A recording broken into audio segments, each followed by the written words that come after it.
guys, pili tayo. I think ito ang gagawin nating bonsai this time.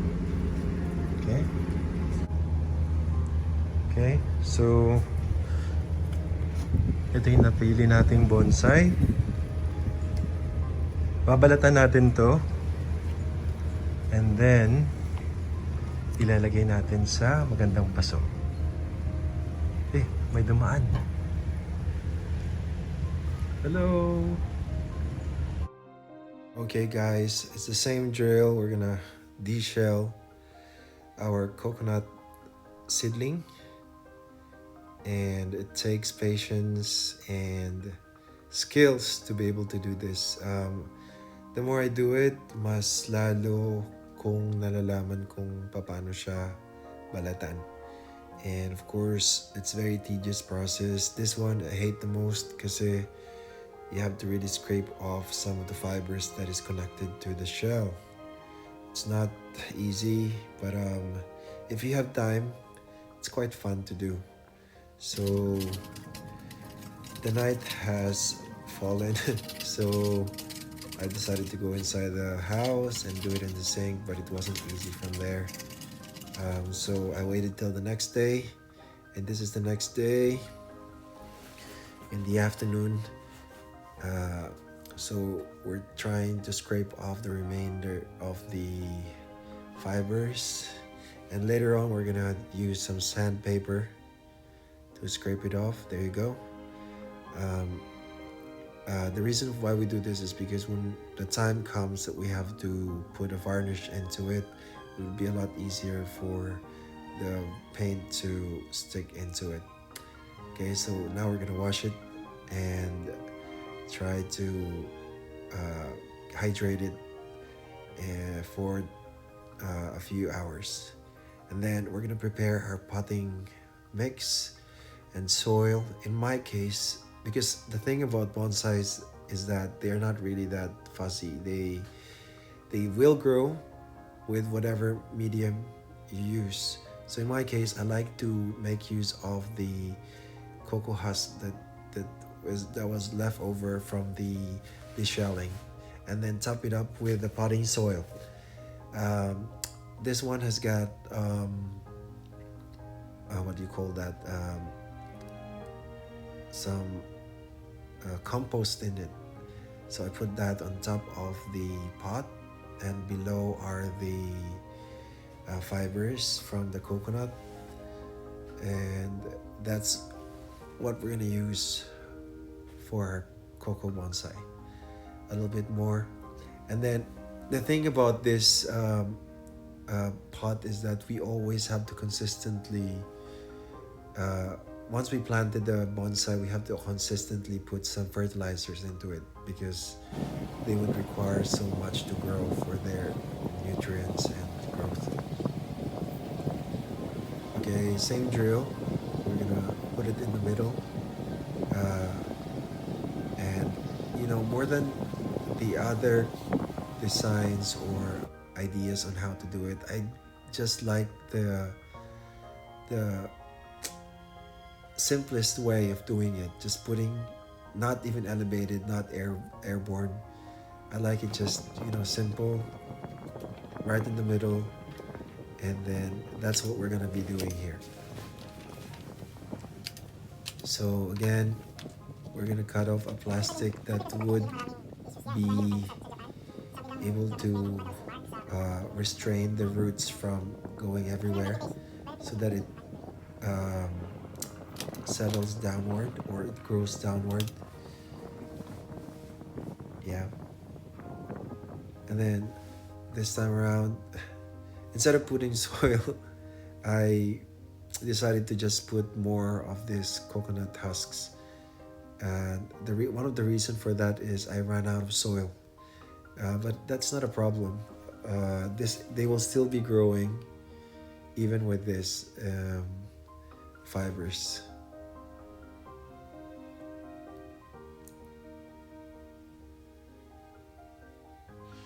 A little bit of soil, the compost. This soil is from other plants that died, so I just wanted to recycle it and use it on this bonsai.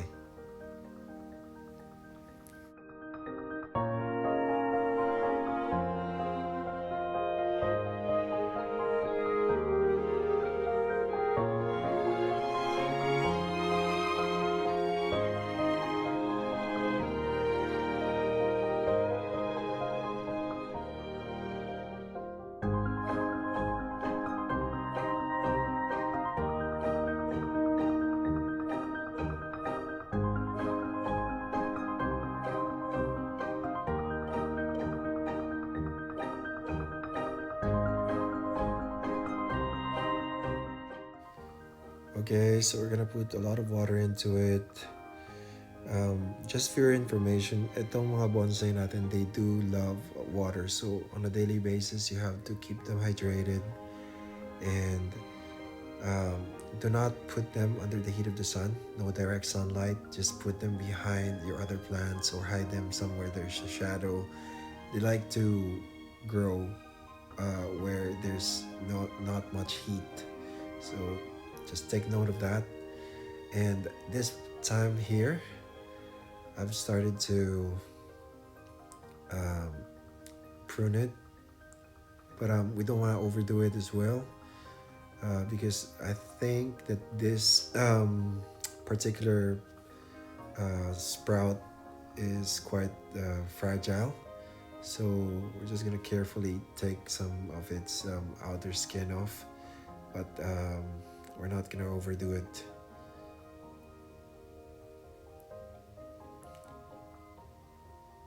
I am still learning this skill.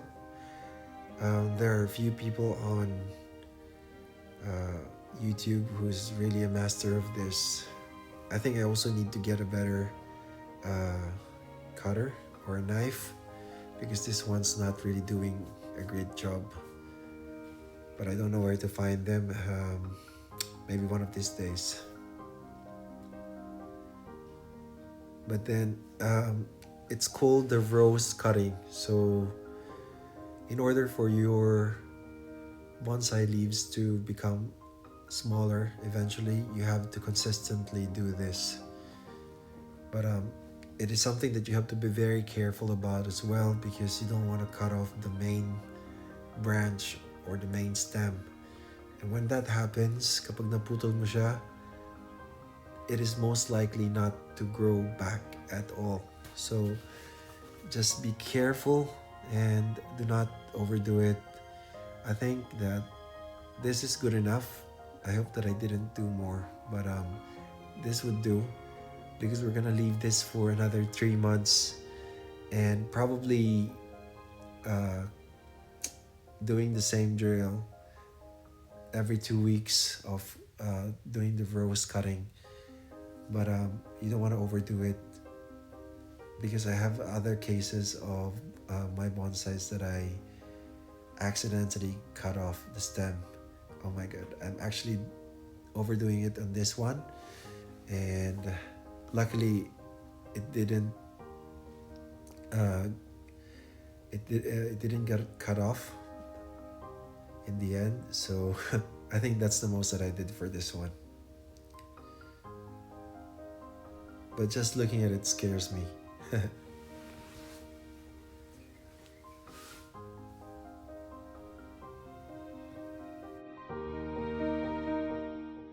So guys, I'm going to update you sa bonsai na to in 3 months kapag nakapag-settle na yung roots niya, and then we're gonna do another video for the update. Okay guys, this is second segment of the video. If you can remember, we have made a bonsai in water, and we turned it into an aquarium for guppies and mollies.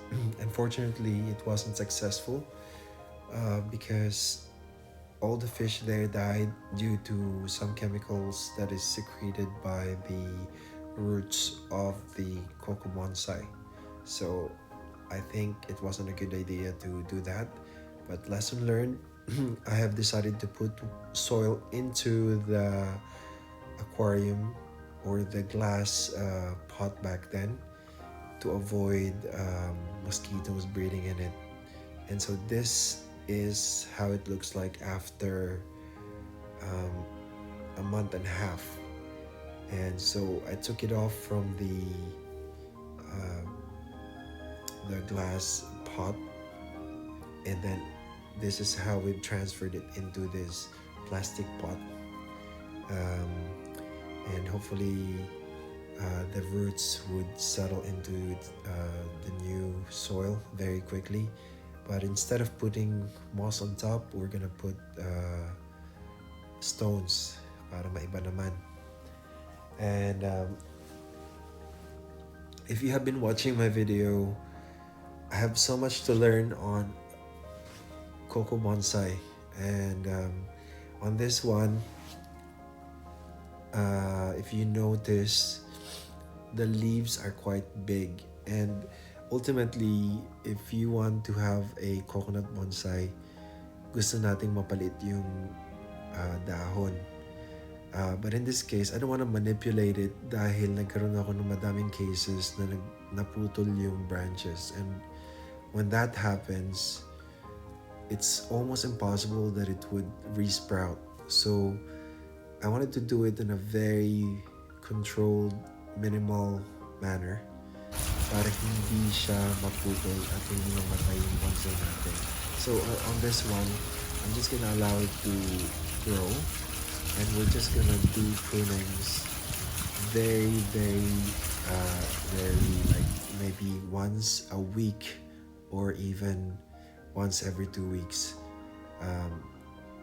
Mas importante na maging strong yung branches niya at hindi maputol dahil sayang naman yung time and effort sa paggawa sa kanya. So I think that if we leave it for a while and then we manipulate the branches, it doesn't really matter.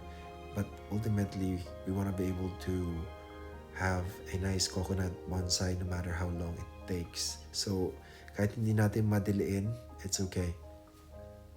So in this case, I've decided to put varnish into it as well. This bonsai has been with me siguro for 3 months, and yung growth niya is not as good as the other bonsais sa water. They normally would grow faster kapag nasa soil sila, so I'm hoping that now that we've transferred it to soil, magkaroon siya ng mas speedy na growth. And I will update you on this guy on my next videos in the future.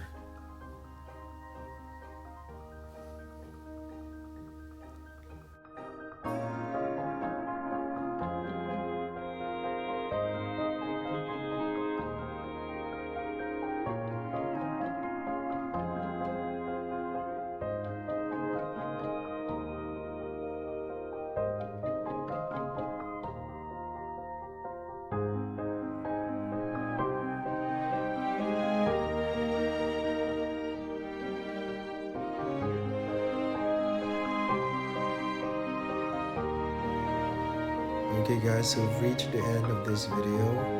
This is pretty much how it looks like. There's so much to be done on this particular bonsais and on my other bonsais as well.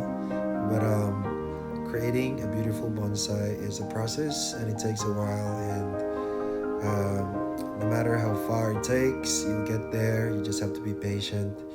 I also want to take this opportunity to thank everyone who has subscribed to my channel so far, and to everyone who has been watching my videos. I'm no expert, but I think we grow as we go, and the learning process never ends. So I hope you learned something from this video too. And if you haven't subscribed yet, please don't forget to hit that subscribe button. And I'll see you again next time for another episode of The Balcony Gardener. Thank you so much and have a wonderful day. Bye.